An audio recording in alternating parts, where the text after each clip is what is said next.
Hello everyone. In this video, I'll be talking about automycosis. Now, auto means pertaining to ear and mycosis means fungal infection.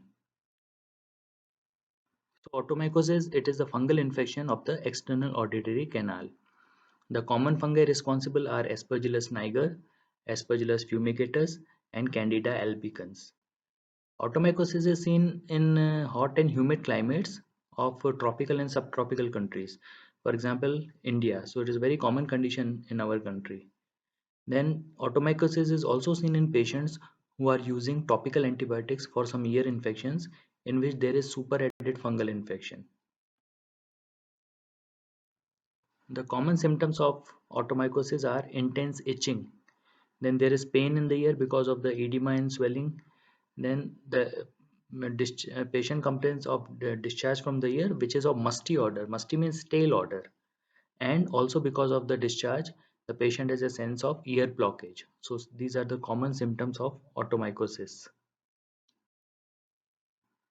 Then on examination of the ear, the skin of the external auditory meatus as well as the external auditory canal, it is congested, red, and it is edematous. Then on otoscopic examination, if it is Aspergillus niger, it will be seen like a moist white plug which is dotted with black debris. Now this white plug, it is made up of the fungal hyphae, and the black debris, it can be because of the fungal spores. So it gives the appearance of a wet newspaper like appearance, especially in Aspergillus niger. Then if it is Aspergillus fumigatus, it is pale blue or green in color, the discharge. And if it is Candida albicans, the discharge is white and it is curd like debris. So based on the characteristics of the discharge, we can clinically get an idea of the fungus which is causing the automycosis. The most common modality of treatment of automycosis is cleaning of the ear. That is called ear toilet. Now, ear toilet can be done with syringing, where the jet of the water in the syringing should be always in the posterior superior quadrant. Then it can be done with suction directly or under microscopic vision, or it can be also cleaned by dry mopping. That is with a earbud or a Jobson's probe, which has a cotton ball at its end. That is called dry mopping.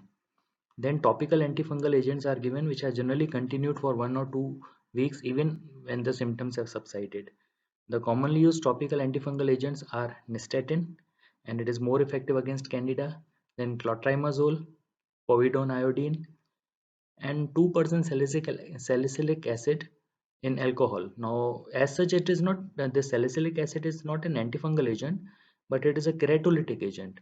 So it will remove the superficial epithelium of the canal. So along with that epithelium, the fungal elements will also be removed. Then we should advise the patient to keep the ear dry. That is, avoid water entry into the ear.